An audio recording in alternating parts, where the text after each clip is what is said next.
this country is at war with Germany. We shall go on to the end. I remember the sheets of flame which came up and almost blinded us from our guns.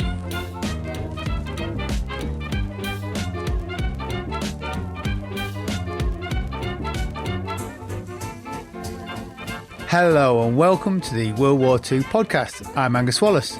So to commemorate the 80th anniversary of D-Day, I attended a special event at the Green Howards Museum. Starting at the Regimental War Memorial in Richmond, Yorkshire, at 6:30am, which was the time the Green Howards landed on Gold Beach, the day was packed with discussion about the regiment and their role on D-Day.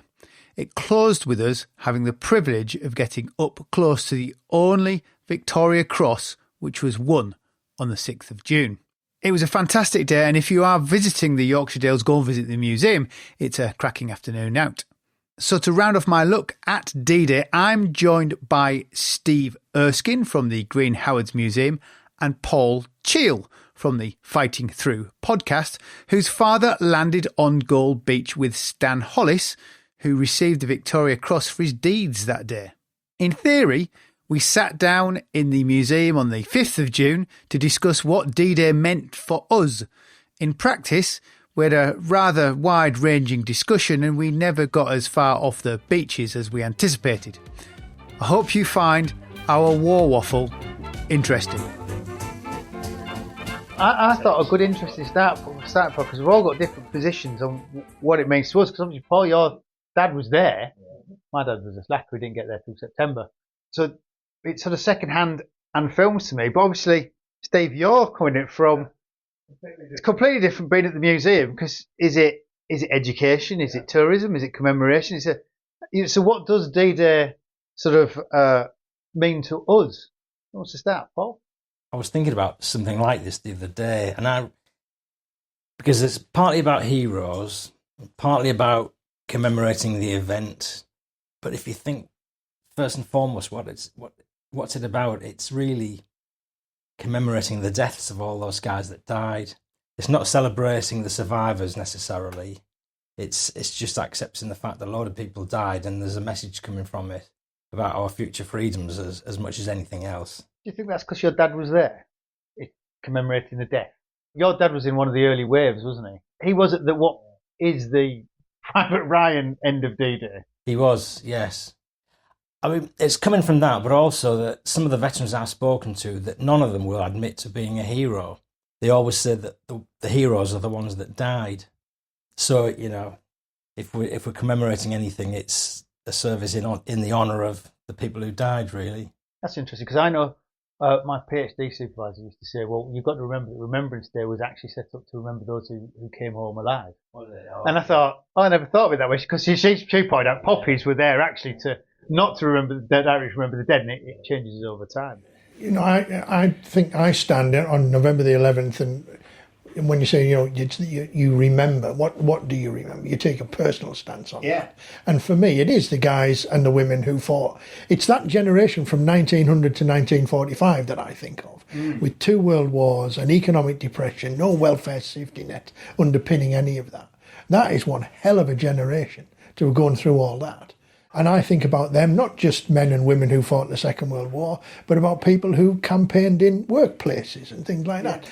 Those are the people that my mind turns to when I stand and think about that. The people that I owe a debt to for different things. So Steve Erskine, the person, kind of thinks like that. But Steve Erskine, the museum person, is constantly looking for those nuggets to field those stories. So either, as you said earlier, it's for education, it's for an exhibition, it's for a great story to share. It's trying to capture those things and keep them so that someone will come along and say, I need a story of a paratrooper who did something ridiculous. Aha! I've got one. The odd thing is that we're all of an age where we can touch D-Day. We have relatives that touch D-Day. There's a lot of, my daughter at school, a lot of those parents will be very much further removed. My dad was 50 when I was born, and my daughter was 40 when I was born. So there's a lot of people. It is a thing when they say that the olden days, it is the olden days, and beyond their family remembrance, which makes it. How does that does that make it difficult at the museum level to actually cater for that? Yeah, because you're trying to get into the minds of your potential audience. You know, what I think, again, one of the things that we are good at, blowing our own trumpets for a moment, we've got that eye for a great story that would move somebody or make somebody laugh or make them think. But we still think in terms of, what would I do that would make Paul react? What would I do that would make Angus react? I'm not sure I've got the same wires connecting to a 12-year-old boy or girl who might be doing a D-Day project or whatever. I can't get my head into their mindset as they're approaching the subject, which is one of, again, the things that is great about museum, because what you do is turn around and say, well, I'm not telling you, you come and tell me then. I think a lot of the history of the stories and everything else, I don't know if the word is age agnostic. I know my listenership goes right across the entire spectrum of age groups. Nearly 50% are less than 45 years old. And I've certainly got some youngsters like who started listening when they were 6, 11, 13 I've got, and they listen with their parents. But, you know, they love it.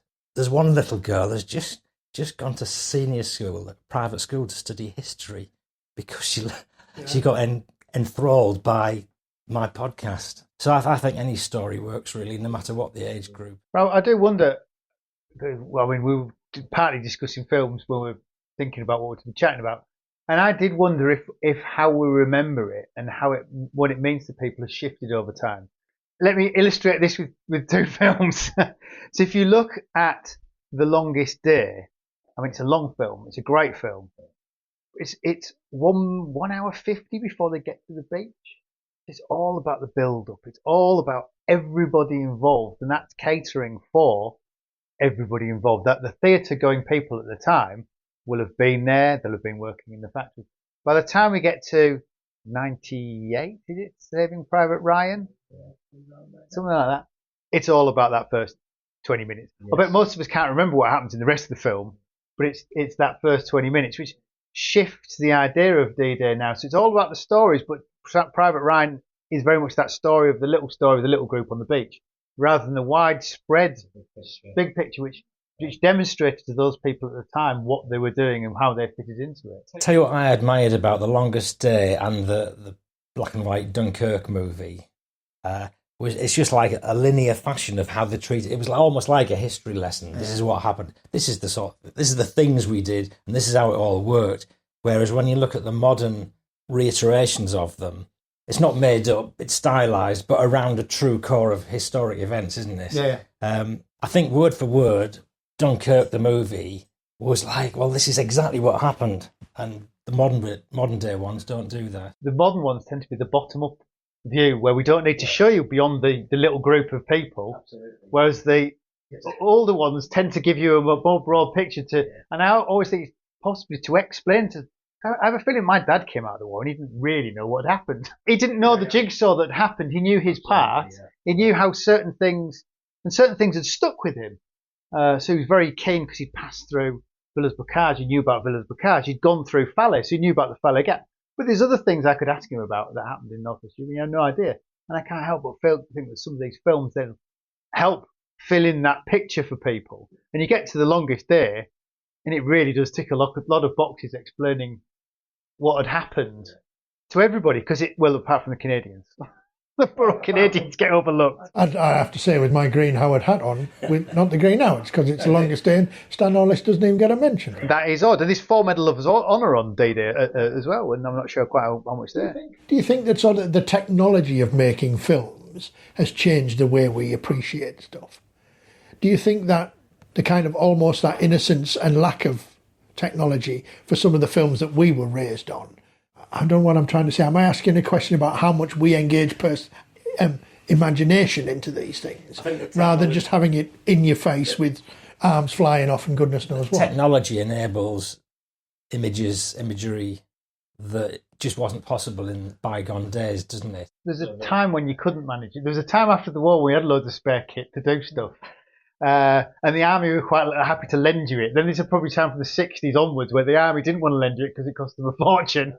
So you got a bit Spartan when you used the wrong things. But there is that cultural thing as well when you're growing up, and I don't know if this appealed to you, but I read a story about Zulu, and that Stanley Baker was the chairman of the Royal Victorian Military Society, and he made sure that all of the detail on those uniforms was completely accurate, and that Colour Sergeant Bourne, the guy with the big mutton chops, he actually wore a white webbing belt from 24th of foot that was at Islandwana in the film. Now, that's the kind of thing, at the age I discovered, I think, oh, I like that. Well, that's like Richard Todd wearing his original beret On Pegasus Bridge reenactment. What I hadn't realised until I started poking around, Richard Todd lands on D-Day 3 times. He's in 2 D-Day films, and one of them he's talking to, on the longest day he's talking to himself. Yeah. He plays Howard talking to Richard Todd. And he obviously lands on the day, which is quite remarkable. It must be, by D-Day, by the longest day must be, oh God, here we go again. I do think a lot of the modern films get torn apart by the social media fraternity who, it's not snobbery, but it's like, oh, they use the wrong sort of tank track. My phone is always pinging when something's on the television with my mates going, got the wrong rifle. Well, it does make you wonder how, when you have actors in sort of 1940, 1950 who had served, what sort of authenticity did they add to something? Did they even care that it wasn't the right thing? Or could those people just say, well, yeah, it's all right. That tank represents it, but I know it's wrong, I'm not worried. And it's only us now, 80 years later, we get caught up with those kind of things. But you got talk about that modern aesthetic. It's interesting that what's deemed as the modern aesthetic for Saving Private Ryan, that first 27 minutes, which is just fantastic. That is from those 9 photographs from Robert Capa on the beach. And it's incredible how they've taken those photographs of, I think he's probably one of the few combat photographers that go in those early waves. He somehow gets himself back out again, doesn't he? And they're the only shots that survive. But it's incredible how they took those stills and visualized them into motion for 27 minutes. And I think that's what sets that film apart. If you think of the previous films, they were very much more, if you look at the Army film unit shots of D-Day, they're very much more, I don't mean staged, the cameras are more fixed. The guys obviously sat sheltered, filming back onto the beach. There's a different stillness to them. Someone scrabbling out of the front of a landing craft, scrabbling around the tank traps and stuff, which you get all that feeling of movement in those Magnum photographs. But there is also there is footage on the beach, isn't there, where the guys are coming up the beach and 2 men fall, and you see the round hit the water behind him. Yeah. It's gone through him, and the second guy is hit first, goes down and tries to get up again, and then falls again. Yeah. You know, this isn't sensitised in that sense. It's less impactful it's almost real. A one-dimensional look at it.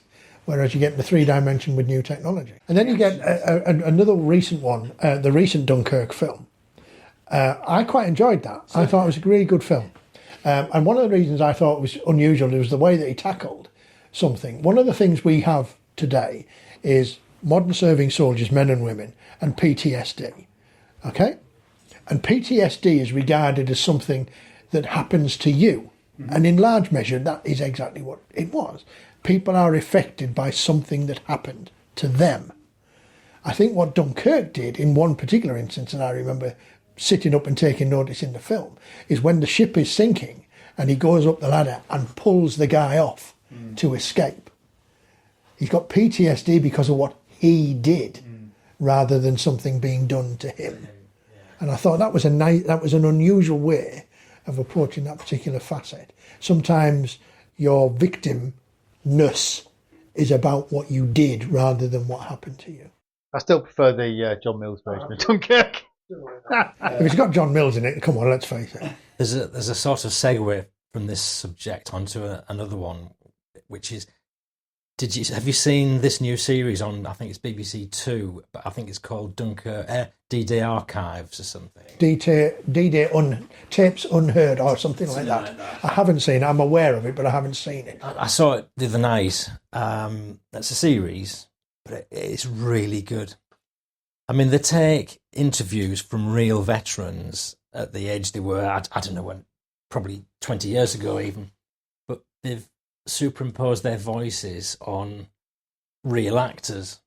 So the actors are playing the part of the veteran, like, if you like, shortly after the war finished, talking through what went on. And it just comes across really authentic. The first 5 minutes, you're getting your head around the fact that there's some guys lip syncing what the veteran's saying, but they really do it well, and the mannerisms, they're acted out really well. So after a short while, you begin to believe that is the person. And then there's a couple of historians knitting it all together, and they're showing archive footage of whatever's happening. And it's a really powerful way of telling history, I think. And what part of D-Day are they remembering? Because I think this is interesting about D-Day, because I think we've got more and more myopic about D-Day. I've only watched the first episode. Where is their starting point for D-Day? Because I think most people now, when you think of D-Day, as I say, it's 1 hour 50 before the longest day you get to the beaches. Saving Private Ryan starts on the beaches, and I think for most people now, D-Day, in the sort of public history, it starts with a Higgins boat bouncing up and down, ready to go off the beach. It's pretty much, H hour. They do the glider landings at the bridges. Do you guys look at, because of what you do in terms of your podcasting and the skills that you've got in terms of questioning and trying to tease those details out of people who maybe feel it as a slightly alien environment, start to clam up. Do you watch old interviews? I'm thinking particularly the black and white series about the First World War, where they interviewed those guys. the Great War. And then you've got the guys who were interviewed as part of the World at War. And then you've got the more recent series on the Falklands.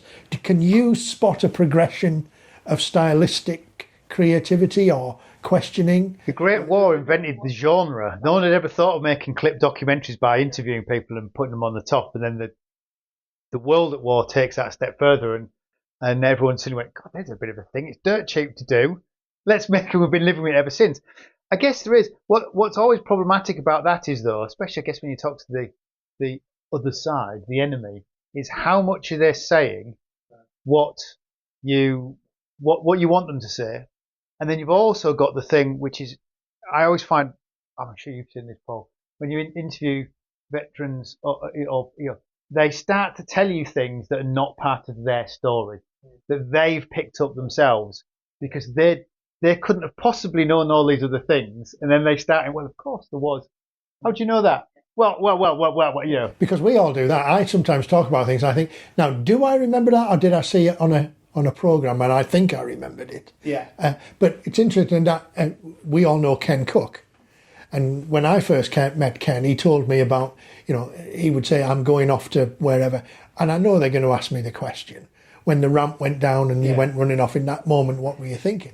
And Kel has probably told you that same story, that he ran through some water and the only thing he can remember is standing staring at his feet, being really annoyed that he's got wet socks for the rest of the day. Now, that's not what broadcasters want. No. And it's difficult when that's the thing he remembers. He's almost apologetic. In that, I'm sorry, I don't remember all of this other stuff. I've just got that in my head. When I do these things, it's more just a conversation. And luckily, I've got Dad's memoir, if you like, as an anchor, so that if they start talking about tanks in Normandy, then I've got a little anecdote from Dad's story that I can chip in, or equally I can start off with the story and they react to it. And I do find that drags out their memories. But broadly speaking, they've spent the last 80 years remembering this stuff, and they've gone down this channel of what they remember. And if you ask them a question like, what did you do over here? Or, the days after D-Day, what was that like? They haven't got a lot of memory about it. They've either chosen to forget it because it was so horrible, or So mundane. It was so mundane. There was so much of the same thing. It didn't register in their brains.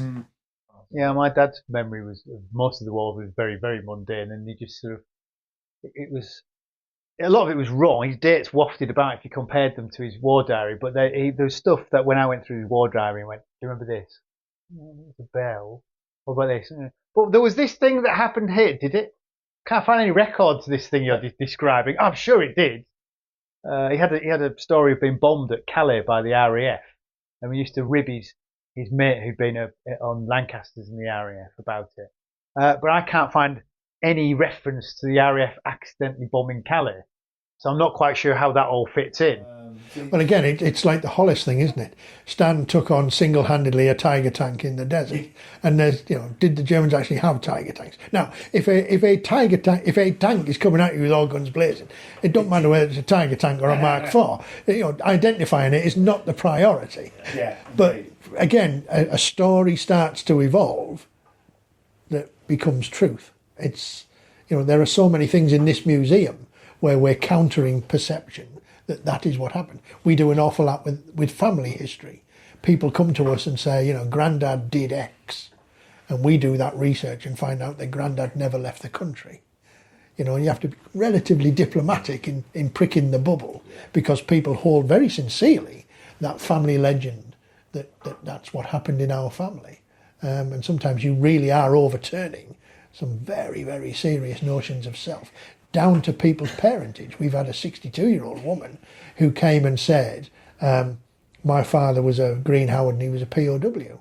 And when I found his records, he was captured in the first half of 1940, either at Norway or at Dunkirk. And she said, that's not my father then.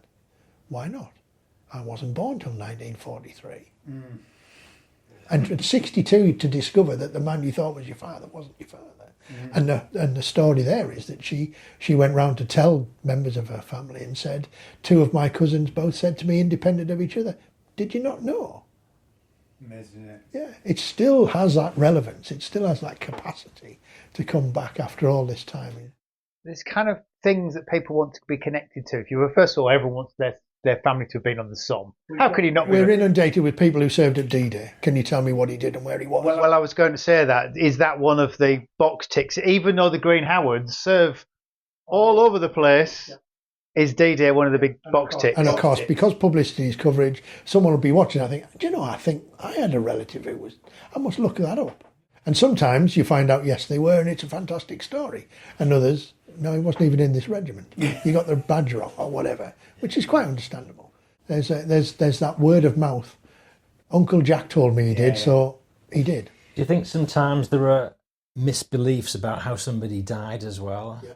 Because one or two of Dad's comrades, I keep a keen eye on what happened to them, and there's one, John Bousfield, who was killed at the Battle of Wadi Akarit. And in Dad's memoir, and my dad never embellished stuff. I believe every single word of his memoir, insofar as he believed it anyway. John Bousfield was blown up on the plain of Wadi Akarit. Dad had to go home on leave after North Africa and to tell his parents what had happened. But anyway, when I've read in one history book, Singe, which I notice you've got on your desk, Story of the Green Howards, according to Singe, John Bousfield was in the regimental HQ, which took a shell, and he was killed in that. Well, I think the truth was, we don't know what the truth was, but I think what I'm trying to say is, do you think the military authorities sometimes softened the blow on the relatives? Absolutely. They wouldn't tell him he was blown to smithereens. They would tell him he died quickly. Everyone dies quickly and heroically. Yeah, I'm sure. When we were doing the Sicily exhibition, there was one instance there, forgive me, I can't remember the name of the soldier, but there were two letters, one from the CO and one from the Padre. The CO did he died instantly from he wouldn't have known and all of this, and the Padre told it like it was. He was hit and he lingered. One of the things you get, particularly First World War, he has no known grave. Why? Now, obviously, the gruesome one is because there was nothing left to bury. High explosive was the killer. But then you've also got that situation where I bury my pal and I know where he's buried and where I buried him, but then I'm killed on the way back. Yes. And his grave location dies with me. So he was buried, he does have a grave. Or that ground was fought over again in 1918 and where those graves were lost. It's a little less clinical in the Second World War because it's a bigger canvas and it's a much more mobile war. But yeah, you still get, why is he missing? It's funny you should mention being blown up. I'll share, as you've mentioned it, I'll share this with you now. This is one of my things I brought to share with people tomorrow. Dad had a pal, Arthur Oxley, that he felt he made friends with on Queen Mary travelling to Egypt, 1940, early 43, no, late 42, whatever. After the Battle of Wadi Akarit, Dad was asked by an officer to go and bury one of their comrades because all the stretcher bearers and medics were too busy looking after the wounded So Dad had a job, bury this body, and he took a pal with him, and the pair of them buried this body, but it wasn't a full body, it was arms and legs and God knows what, and they didn't know who it was, other than the fact that it was a really upsetting experience, except when they came to, I think they found a cap on the floor, and the cap badge was on it. And this is the cap badge that Dad kept. You can see all that twisted from being blown up. It's a Green Howard cap badge. Yeah. It's been well polished. Do you think? Well, look at it, the rows there. Oh, yes, yeah, it's slightly worn, isn't Yeah, it? it's been well polished. Quite amazing. I did yeah. wonder if that was just the... But yeah, the top half of the Princess Alexander's A and the Princess's coronet is all missing on that. So I'm assuming that's impact. So did he know who it was? Yeah, because he was a pal. So he only knew who he was because they must have found his dog tags as well. Because Dad took one dog tag and gave it to the officer, and they covered the body with a cairn of stones because it was too hard to dig. It was rock hard. And Dad never knew until later on, after the war, whether the body had been recovered, and then he found that it was recovered, and it's in, is it Sfax or Sfax? Sfax. And he's laid to rest in the Sfax cemetery. Yeah, Arthur Oxley. But again, that's another thing you get when you look at grave registrations on things like Commonwealth war graves. Those will have the original burial spot, and it'll say, reinterred in January 1945. People think, oh, he must have died near here. Not necessarily, apart from the fact they're concentrating a lot of smaller graves at casualty clearing stations or whatever into the bigger ones. They're also dug up battlefield burial. There are a lot of mini cemeteries scattered around Normandy, aren't there? Well, that's just what I was going to bring up, because something I've watched Saving Private Ryan, and it starts, well, what was it recently? I can qualify that. It starts and ends at the American cemetery at Omaha. And I wonder if actually that has affected our public memory, because everyone expects everyone in that cemetery to have died at Omaha, and they're not, they're brought there. Whereas actually the Commonwealth cemeteries are scattered all over Normandy, so that it's much less impactful is our loss, because it's not viewed in one place. Where you go to Omaha and the impression, because the cemetery's there, all these 4,000 or 5,000 people in the cemetery fell at Omaha. And I wondered if that actually has made that Omaha feel more impressive and central to the narrative, and which is one reason partly why the Commonwealth landings kind of get overshadowed, because you see those shots in Saving Private Ryan and it shows you all those crosses, and it's very similar to Oh What a Lovely War at the end when they pull back and there's just thousands and thousands of crosses representing the First World War dead. It's such a similar thing. Say, you've got somewhere like Cheall. Well, it doesn't matter how many times I've been to Cheall and stood there and been round it. The idea that there are 77,000+ names of men who have no known grave. I mean, is it Stalin who said, one death is a tragedy, 6 million is just a statistic? It's kind of like that. Not out of any sense of callousness. It's just my limited brain can't calculate that there's 77,000 human beings who have nowhere to call a final resting place, but a wall on a memorial. And I don't know, did they learn the lesson of that impact? And that's why they didn't. But again, in recent times, we now have done that with the British Normandy Memorial in pulling all of those D-Day casualties together in one place on a wall. Not their bodies, not their remains. It's just so impactful, all those. Oh, absolutely. Gravestones. And there's something about the neatness of it as well, the neatness of death in that sense. And it's partly unusual because the Americans could repatriate their dead. So when they pull them all together, other people who weren't repatriated, and you say ours are sort of scattered around in sort of penny packets, which are lovely. But you see the American one, you go, woo. And because it's overlooking those beaches, you think, oh, this is everyone who died on Omaha. Surely it was bloody Omaha for no reason, and actually forget that our beaches were pretty horrific. Have you ever been to any of the German cemeteries? So near Omaha, Colville-sur-Mer. Not far from there is La Combe, which is one of the big German cemeteries. Well, it's one of the few. And Michael Wittmann's in there, for instance. They're very, stylistically, atmospherically, in terms of how you memorialise, are unbelievably stark. Ours are supposedly designed along a sort of a British churchyard, etc. A cemetery isn't a happy place, I'll grant you, but these are really bleak. And then you go to somewhere like Langemarck on the First World War, because I believe the French pretty much said to the Allies, look, guys, we need the land. Can you consolidate all of these little cemeteries into big ones? And then effectively said to the Germans, right, you've got 3 months, do what you like with them, but get them rid. And they pretty much bulldozed them into big pits. So you'll go into somewhere like Langemarck and there's 20,000 bodies in that flower bed, And they've had only recently have they had funding for their version of the Commonwealth War Graves to try and put some kind of list of people together. I wonder if that cemetery overlooking the beach also helps concentrate on the fact that D-Day is that first hour or two where the boats hit the beach and the public history of D-Day doesn't get much beyond the dunes. They're supposed to be getting to Canada the first day. They're arriving in push bikes to cycle there. But actually, it's all about getting over the beach. Actually, for most people, D-Day was not jumping off landing craft into a hail of gunfire. All right, they were under fire. But you've also got that thing where the physical evidence is right down where it is. When you get inland, it's more of a field, it's more of a place. Whereas you haven't got that physical. If you go to Arromanches, you've got the Mulberry Harbours, you've got the Fleury Battery at Vers-sur-Mer, as you say, you've got the cemetery, you've got all those pillboxes in the bluffs above Omaha. You look at Pont de Hoc, all of that physical evidence is there to reinforce it in your mind that this is what happened, and it's connected to those white headstones over there. I was listening to Paul Woodage in a way here, and he pointed out that some of the barbed wire at Pont de Hoc is a leftover from The Longest Day. It's not the German wire at all. And it's in the wrong places because they didn't put it on the cliffside.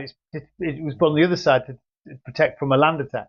I went to the World War II D-Day commemoration display at Duxford the other day in the museum where all the hardware is, the tanks and God knows what they got, make-believe setups with the guns and what have you, covered in barbed wire. And when you first look at it, you think, oh, God, that looks sharp. But when you touch it, it's all rubberized. It's all plastic, basically. Yeah, health and safety. Kind of people hurting themselves. It's the Blackadder thing. Watch it, see. How much of your dad's book concentrates on just the beach? How quickly does he cover the beach? Oh, gosh. 2 pages? 5 pages? I bet it's not much. 5 chapters. What, just on the beach? Just that moment where he hits the sand and gets to the dunes. I did mean to put it off the shelf and have a read. Are you telling me you haven't read it yet? I have read it. I have read it. I haven't read it for a long time. To answer your question, he starts off with pre-D-Day training because he has to go up to Scotland for some training. And then he gets wounded on the 30th of June. So he's only got 3 weeks to cover. But my point being, if we're just focusing on the beach, I bet your dad covers that short bit on the beach relatively quickly because, as you say, D-Day to your dad is the build-up and into June afterwards. But now I think the concentration is just to do, they've crossed the beach. Right, what's next? Bridge too far. If you include being on the Empire lands going over the Channel and then getting into a landing craft and travelling from on the landing craft to the beach, then crossing the beach, getting beyond the beach, I'm pretty sure he's got 4 or 5 chapters. Because I don't think people are even particularly talk much about how you got into the landing craft. No. And it's also that fact, and I tell people, listen, they look at me, no, that can't be right. And you know this. You get down your scramble net, you get in the first lot, off that one goes, then the second one comes in, then the third one. Meanwhile, number one is still going round in circles for nearly 2 hours till everybody's ready to go in together. And then you've got 7 miles at however fast one of them goes. My God. I think there's sort of a hand-waving expectation that these people bobbed across in the landing craft because the Channel's not, because it's not far to France. We're not crossing at Calais, we're a lot further south. But they just bobbed across and then they all landed on the beach and we have a Saving Private Ryan moment for 30 minutes and that's D-Day done. And they never, the conversation never gets beyond it. So it'd be interesting to see next week. I bet there's no conversation about the Battle of the Bocage. We're not interested in that. No, that's grim, dirty stuff. It's the beach. It's all the focus is the. And it is. They got in the landing craft and went in. No. But again, do you think that some of that is because, and I say this carefully, it's almost as if the beach was relatively easy. We got through that first crust of the defence because the Germans had placed their battalions that were not their first line troops, so it's relatively easy to get there. It wasn't until they'd realised this is the real thing and got organised that's when D-Day starts in effect. But I think for the public, from a news cycle perspective, it's they've crossed the beach, we've liberated France. That's it. It doesn't take long after that. Another 9 months and we're all done. And to be fair towards the Green Hounds Museum, we were very conscious of that when we did the exhibition. So the 4 galleries are broken down. There's the air element on the night of the 5th or 6th. Then we do the beach. Then we do bocage. And then we do breakout. Yeah. So the 4 elements of that campaign. We're starting, obviously, because this is a business, thinking of, well, what's next? And we're talking about Normandy to the Elbe. Yeah. So if you say Holland, everybody says, bridge too far. Yeah. What about all the other stuff? Whether it's clearing the Scheldt estuary so you can get to Antwerp, whether it's Geelen crossing the Albert Canal, there's a lot going on that doesn't get into the public consciousness. No, it doesn't. Because the big headlines win out. Well, I do wonder, this comes back to, though, again, I had it in my head that we don't talk about the breakout, partly because from the British perspective, you have Monty's, Epsom, Goodwood, all those horse racing operations that he organises, that he then says, we were meant to be just Anvil for the Americans to break out, and I'm not sure, though. I think that's Monty rewriting his own history. But it's not very interesting that we're not getting very far very fast. We've had this wonderful success of making a bridgehead. We're getting supplies across so fast that we can't get them off the beaches. It's just unbelievable. But actually, the rest of it suddenly hits a bit of a snag. And until you get sort of that American breakout, and I think possibly from the British perspective, it was a bit of I don't know what your dad thought about it, but it was a bit of a kind of anticlimax that the Americans had still the show and do that romp. Yeah, Dad always bemoaned the fact that the Green Howards did all the hard work. Whether it was, doesn't matter which part of the war it was, but they always seemed to almost get there, waiting to fly the triumphant banner that they'd done it, but they got withdrawn for something else, and somebody else swept up at the end. Yeah. He was always disappointed in that. Where's the film about the bocage? Where's the film about Epsom and? Well, there's just so many things, isn't there? I mean, it fascinates me. Just to go back, you mentioned supplies.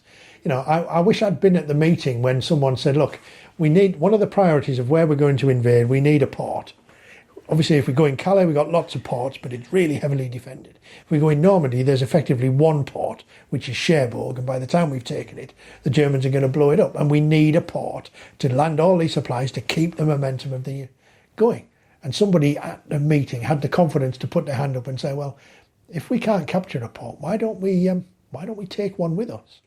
It is a ridiculous notion on the sense of it, but that's exactly what they did. Now, I think that's a great management thing as well, that somebody had the confidence to say something that on the face of it could have been panned, but whoever that person wasn't feeling that's the end of my career because it's ridiculous. They probably didn't do it in a room full of people. They probably did it one-to-one with Winston. But this comes down to the D-Day story, where I think we not necessarily miss a trick, but I think actually the beach bit, the boring bit. Sorry to your dad, Paul, but I think they actually all the nuts and bolts for the build-up and the logistics are absolutely mind-blowing, fascinating. And the more people, when you start to explain people about the whole villages in the south of England are evacuated, and you go to see those Tyneham, the village that was evacuated in Dorset, and they're never put back. You start to think about the scale of these things, and you start to talk about, we'll put a pipeline in from Southampton and Pluto. And people just can't get their head around these sort of things, how that all worked. And we sort of came up with ration bags. And people don't realise that scale. You say, and do you know how many people we had? We had 100,000 people on the beach within, But I don't think that generation who was there necessarily. My dad told me the story when they were in Italy. He was in Royal Scots Greys. He was in tanks, and they were told to take the tank to an American base to have it retuned and all of this kind of thing. He said, and we pulled into this base, and there was a long line of tents and good prefabricated huts and all this. He said, and we got out, and this American guy with a clipboard told us to go in this tent and have some breakfast. And then in a couple of hours, go to the top of this place and the tank would be waiting for us.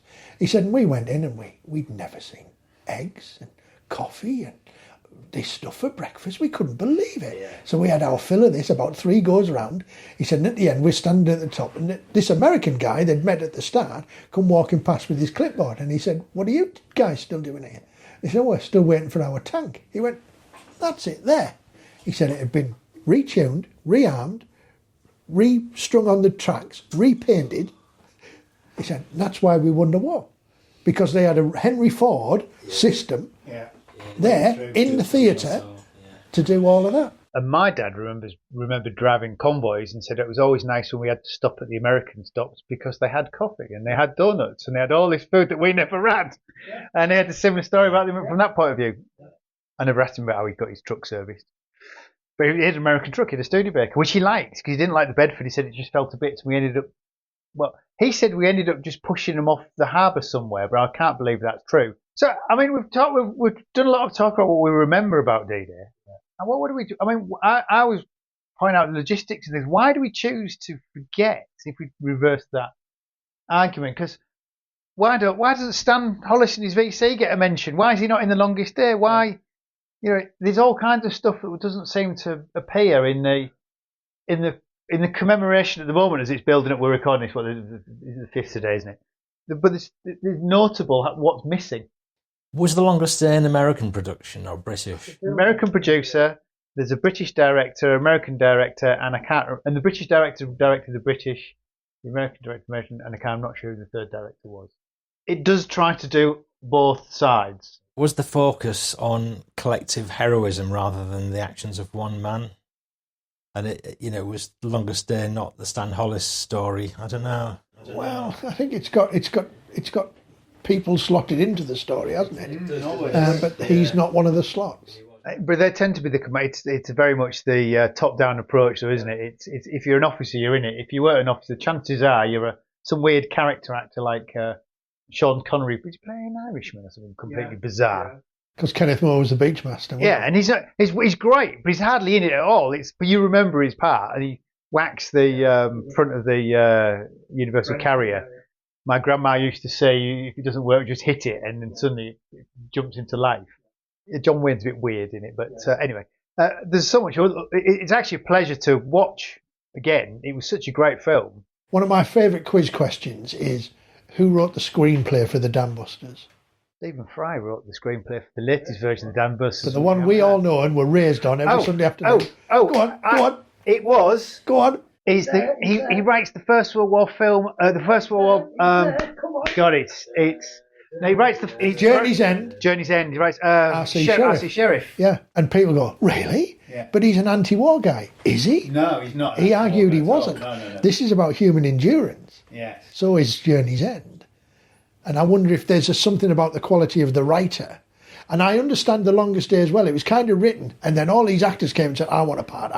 Yeah. And they kind of wrote it post. And it's written by Corelli Barnett, wrote it, or had a hand in writing. It's based on his book, which is, 59? Yeah. And he is then interviewing people straight after the war, within 10, 15 years. Corelli Barnett, for that film, sent questionnaires to an awful lot of people because we found in an archive in a university, I think in Utah, a questionnaire for a Green Howard who'd been asked by Corelli Barnett, where were you, what you were doing, who you were by side and all this. So he was really attempting to get that level of detail. Yeah. But again, we're sitting here saying Stan Hollis wasn't mentioned. We don't know if he just didn't make the cutting. But it's interesting that he gets a mention now. I mean, he's been on all over the place. My mum was telling me, did you know there's a guy called Stan Hollis from the Green Howards? We've had so many calls from people. Yes, I do know this about Stan Hollis. Yeah, but it's funny that she's nearly 90. She didn't necessarily know the Stan Hollis story, and you think, well, it's interesting. It's come up now. Why was he forgotten? And we were talking before how you said there's a new book out, but there's only been one biography of Stan, which I find quite surprising. There hasn't been a number of them. And is that because he was just such a modest man anyway? There's very little to write about. But I think you could write around him and write around what they were doing and have an absolutely cracking book. Oh. And you could filter in things from other memoirs like your dad's that would really add colour to the Stan Hollis story. Because actually, the biography of him, when you read it, what he gets his VC for is not particularly colourfully written. It's gripping, but it could be so much more by filling it in with other. But again, as you say, you fill it in with those other fantastic stories, the shooting up of the bus stop, or, the issuing of 200 prophylactics to the troops beforehand. And, all of those stories are just part and parcel of that weft and weave of a story. But they're almost like we've forgotten that, and we're sort of remembering the small individual stories, which comes back to that Private Ryan history of the war. We want the little man on the beach. We're not really interested in the grand sweep of the, but could that be because we're 80 years on? You know, in 1915, were people looking back to Waterloo, going, well, at Waterloo, or are we so far away now that up to a point, some of the larger history, the sort of almost the political history, doesn't matter to people? It's interesting. We here, obviously, we have a gallery that covers Northern Ireland. Now, when I was growing up, and forgive me for insulting yourselves if you may be of a similar generation, where that led the news every single night. Okay? Yeah. And I find it very strange, and I'm not insulting anybody, it's just because I did, that I'm talking to people, and when I'm saying this is, well, what's that about? It's history now, because it's not in consciousness. We talk about the First World War being history because there's nobody alive who participated in it, and we're getting near to that with the Second World War. There's plenty of guys alive who were in Northern Ireland, but for a great majority of people, it's history because I have no conception of it. To come back to where we kind of started the conversation, is that my job as a museum person? To bolster that information so that people do not necessarily remember it, they can't, but they're aware that there's something here that is informing how this society is, how we view Irish republicanism, how we view Ireland as a nation, how we view where we are now, not in the European Union when they are, etc., etc. From your point of view, it must be incredibly difficult to juggle entertainment, information, and curation of memorabilia, because they're three very different jobs. And if you drop the ball on any one of them, you fail on all three. We were talking actually this afternoon about whether or not we're getting a sense, and it may be unfair to ourselves, but we start to worry, are we cheapening Stan Hollis's Victoria Cross by kind of touting it everywhere? Do you know what I mean? You start to feel, am I overplaying this? But I want the story out there. I think to a degree you've got to play to your audience, because fundamentally you're a business, aren't you? And if you produce a product that people just aren't interested in, then you'll end up having to close. So to me, you've got to champion the cause of what is of most interest to people without completely taking your eye off the ball of other areas of history. And again, that's what we thought with this exhibition. Clearly, Stan Hollis is front and centre, but we were always aware that there were so many stories that lived in the shadow of that one story, and that's what we wanted to bring out in this exhibition, is those people on the undercard, if you like. Their stories have been lost as a consequence, because people's attention wants to be about Stan Hollis and not the Tom Tatesons or the Frederick Locktons of this world. I mean, if you lead with the headline stuff, the way our minds are working earlier on, you start going down a rabbit hole, and then you want to learn a bit more about that rabbit hole, and then you end up in this huge, great Grand Canyon, and oh wow, you've still got to service the Grand Canyon ultimately, but the easiest way to get people down the rabbit hole is taken with something they recognise first off. But arguably, until relatively recent, they recognise Victoria Cross. And they go, no, I don't put the Victoria Cross. These two go together. Stan Hollis, Victoria Cross. Oh, okay. We do get a lot of people, it's surprising, you walk them into the rental room and you show them the cabinet with 14 Victoria Crosses and they ask which one is the Victoria Cross. Do you think Stan Hollis was, I don't want to diminish the success of what he did, but do you think he was preordained to getting a VC on that day? Do you think? It's interesting because we've had people say, well, it's propaganda, wasn't it? They had to give it to somebody and it was him. They might have given more then if you had that is my argument. If it's only propaganda, there would have been more. And they tend to give more Victoria Crosses when it goes badly. If something goes bad, they give the Victoria. Look, they scatter them out. If it's going well, you don't win one. Yeah, good point. Was he preordained? Or maybe it's like having a centre forward that you think, well, if anyone's going to get the goal for us tomorrow, it's going to be him. Well, I think if we had people that served alongside him and you said, here's 10 bob, which one of you is going to get it?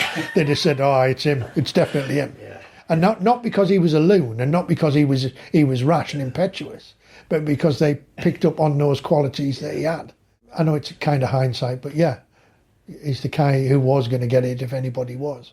When we like our heroes humble as well, don't we? I love that quote when someone asked him, what was the highlight of your military career? And he said it was when I was made Company Sergeant Major. Not the VC, it was when I made Company Sergeant Major. Why? Because now I was a big man in Middlesbrough. brilliant. Says a lot about him.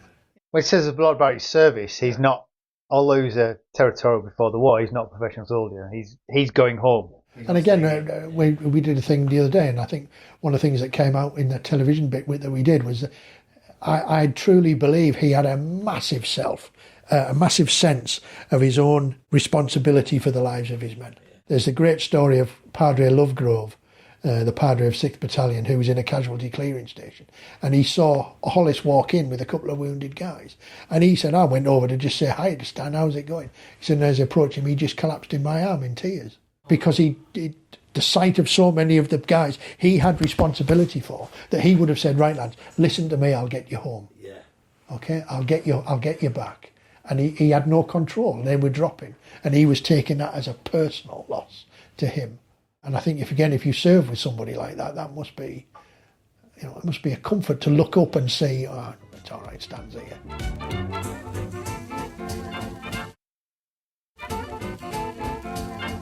This might take us back to the beaches, but we can't get off the beaches. We've been stuck on the beaches longer than the first wave. Send supplies. I always remember the words of Dad's commanding officer, Captain Lynn. He was urging the troops off the beach. He was standing behind a tank. I think it was a broken down Sherman on Gold Beach, and he was saying to the lads, off the beach, off the beach, off the bloody beach, lads, and give the buggers hell. And then he was shot. He was shot, and then he was seen. He sat up and continued to urge the men forward, and then was hit a second time. I don't know why I said that story. It was just came into my mind. Well, there's the other one as well. I think Hollis recounts it, where and he doesn't name it, but he said, I found myself next to an Irish soldier. He said, and as we sat there with everything going on our knees behind this, I think it was a concrete wall with some barbed wire, and he said this bird just came along and started walking along the barbed wire, and the Irish guy said to him, Jesus Christ, even the birds are walking. There's not enough room for the birds, even they're walking. Too dangerous up in the air. Yeah. I've got some rough figures here for casualties on the beaches. I've got Gold's around about 1,000, same for Sword, 2,500 for Utah, for Omaha. I think Utah was in the low hundreds, wasn't it? I got 197. Okay, and Juneau 961. I have around 1,000. So that's about 1,000. So give or take, they're all around about 1,000 figure. Well, we had the Green Howards on the 6th of June had 29 killed. I didn't know that. 29. On the 6th of June alone, had 29 killed. And by the 30th of August, it was 266. So, but here's one for you. Do you know how many French died? On D-Day. Well, I've got civilian deaths, including D-Day plus one. 3,000 French. So more French die on D-Day and D-Day plus one than are on Omaha. Before you even get to Caen and the levelling of that. So the French are not, other than the bloke with his, in the longest day with his wine and... Well, you had the Kiefer commando at Ouistreham. They were French, weren't they? I don't know, I just picture the guy for the longest day with his wine and his baguettes. Fireman's helmet on. Fireman's helmet on. They're all kind of overlooked, so the French civilians. And I have 1,000 German deaths for D-Day plus one. But I guess there was fewer of them, and they pull back, don't they? Which obviously is going to become the problem for D-Day. But at which point, when does D-Day finish? Is D-Day midnight on the 6th? Or is actually, because it's interesting how we keep referring to it as Normandy campaign is regarded as having finished on the 30th of August. But D-Day itself would have been midnight on the 6th, wouldn't it? I don't know, but we used to call it D-Day plus one, D-Day plus two. I don't know why we stopped talking about D-Day plus one. I think it's just to give us an anchor of how far we're talking. I mean, there's a generic term for the whole thing to it sometimes. I know it is, but this comes down to what I was sort of thinking about. To most people, D-Day is that 2 hour stretch of just on wet feet to dunes, and then it finishes. It is a 24-hour period, and then plus one, plus two, and increasingly it gets thinner to claim it's still D-Day. I've seen a few memoirs which end where the soldiers decided that D-Day is at the end, and he's survived, and he's putting his head down for the night for a fitful sleep, and he says his prayers. Yeah. And I think that to me is the end of the D1, if you like. Yeah. But what I was talking about with the numbers that were killed was really, do you think some of the beaches broadly speaking, it seems to me they were all a similar difficulty, and there were awful areas and there were probably easy areas, but all things considered, they were all pretty damned awful. For the soldiers that had to land on them. Do you think that's fair? But I think you can nuance that further though, because it was all pretty awful for those men on the first hour, possibly two. But for most of those tens of thousands that land the rest of the day, D-Day was all right. They're under intermittent shell fire, but it wasn't that Private Ryan under fire. D-Day is very much that small sliver of time that your dad went through. We are confident that we have a message going from the beach, Gold Beach, back to the ships to relay to London that the Green Howards have cleared their beach in 49 minutes from the first boot hit in the stand. 49 minutes, and then so they've cleared the beach defences. Now they're getting up to that's still you've got the Mervey Ridge, the minefields, and then you're getting into Vers-sur-Mer. But you've cleared your beach obstacles. And again, it's interesting, the bocage always struck me, the creative minds that came up, as we mentioned earlier, with the Mulberry Harbours, get stuck on the bocage. But why? It didn't grow up on the 5th. Everybody knew it was there. What happened? And the answer that I seem to be getting is because we just were concentrating on the beach. If you can't get off the beach, there is no campaign. So everything has to be on the beach. Once we get clear of the beach, then we'll think about what we've got to do. Well, I think there's huge over-optimism in the belief that once we've taken the beach, how hard can it be? We've got bicycles, we've got to cycle to Calne. And that all people go, Calne was we put it in the order, it was a stretch thing that we were going to get to. No, I genuinely think that they thought they were going to be able to get to Calne under the firepower that we have. I spoke to one prominent historian who said, well, we just didn't think the Germans would use it as a defensive thing.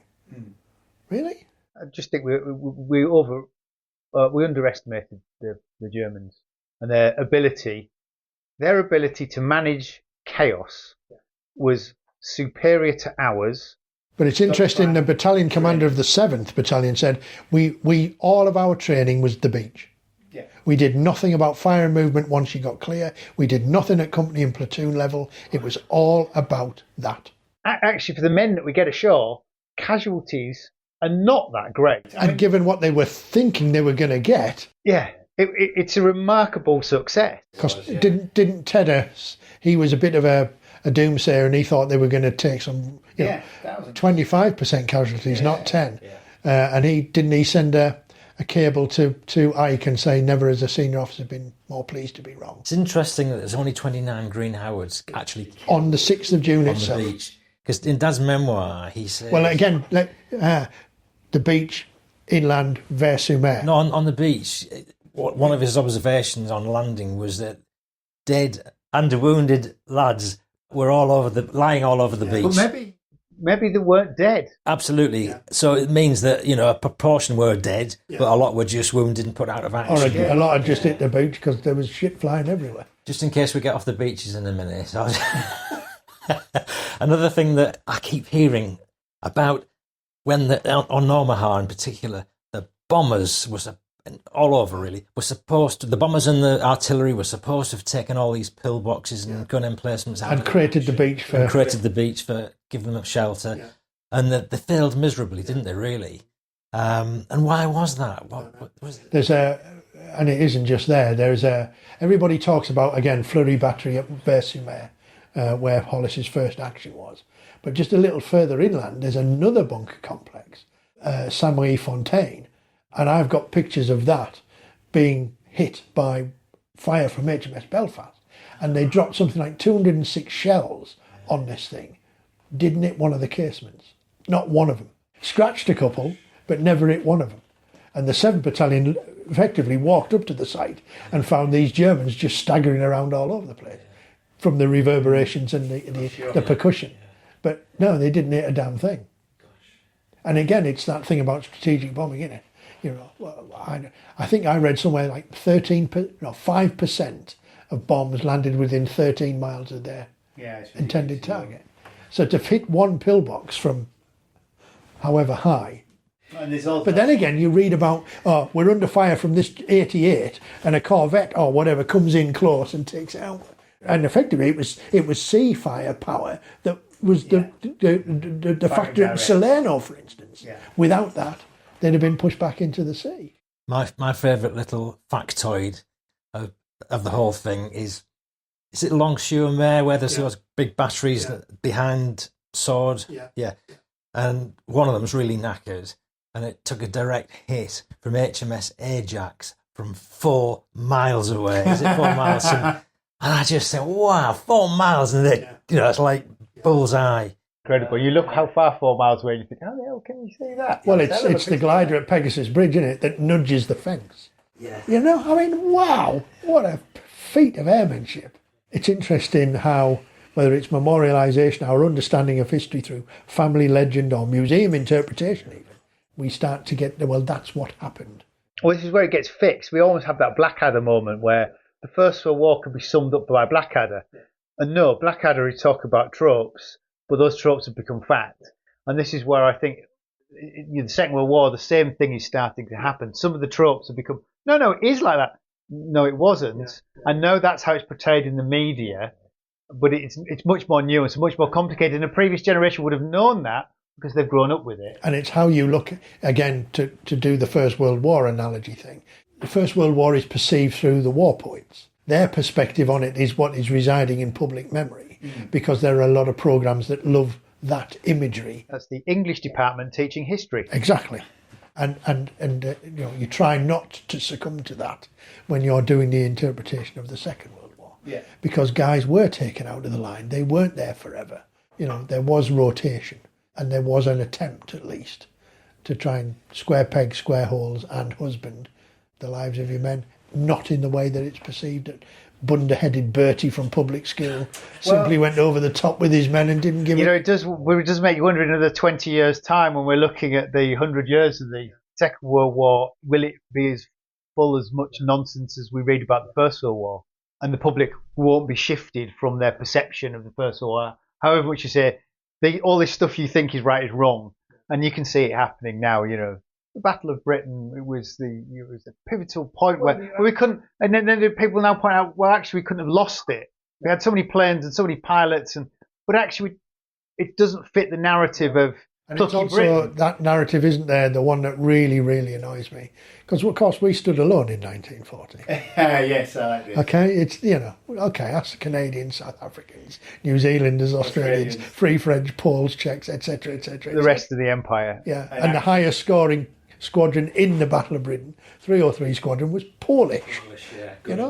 Yeah. So it's all part, whether it's a political narrative, whether it's a history narrative or a social narrative.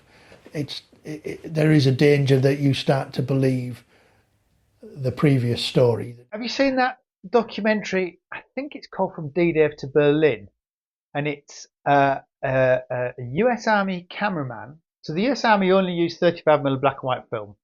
The Marines in the Pacific used 16mm colour film because they thought it was more impactful. The Army wanted the quality.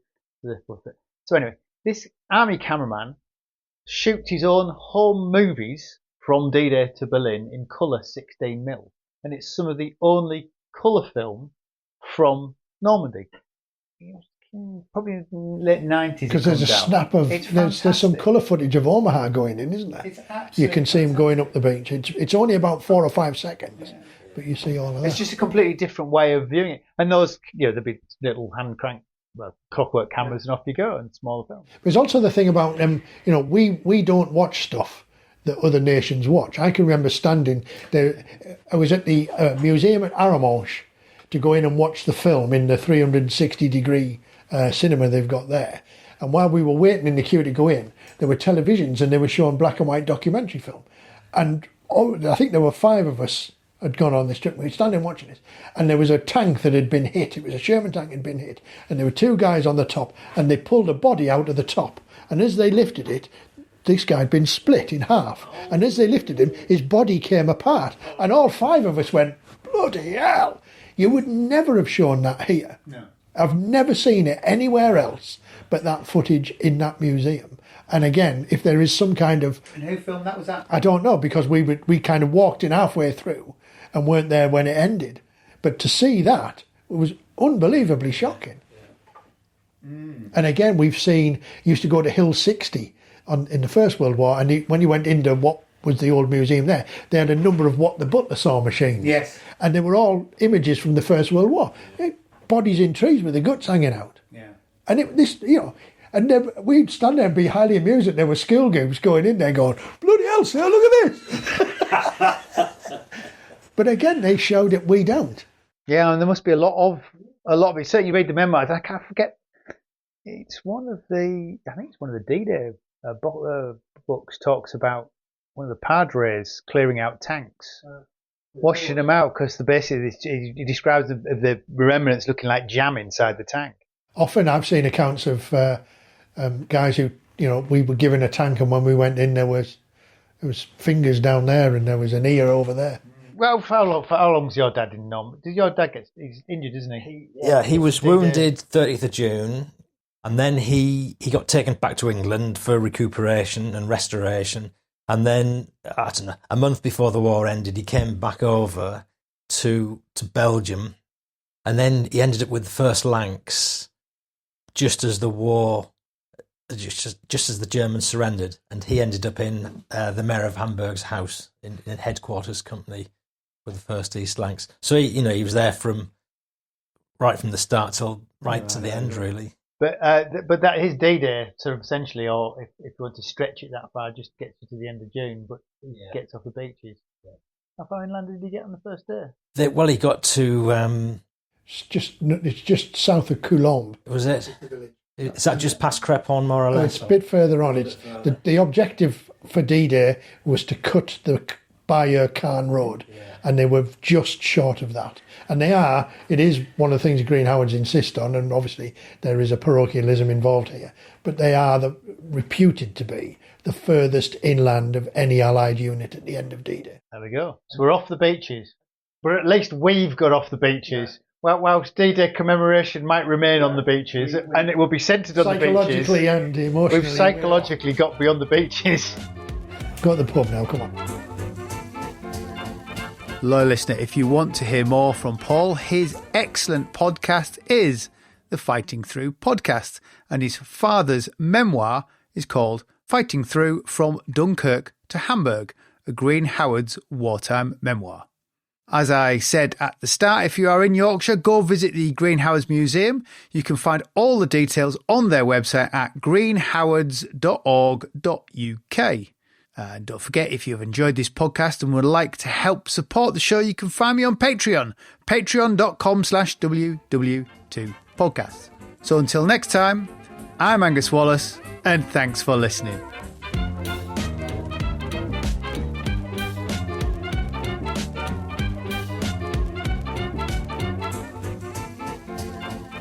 Jerry 88mm gun hit our tank, blew us the hell out of it.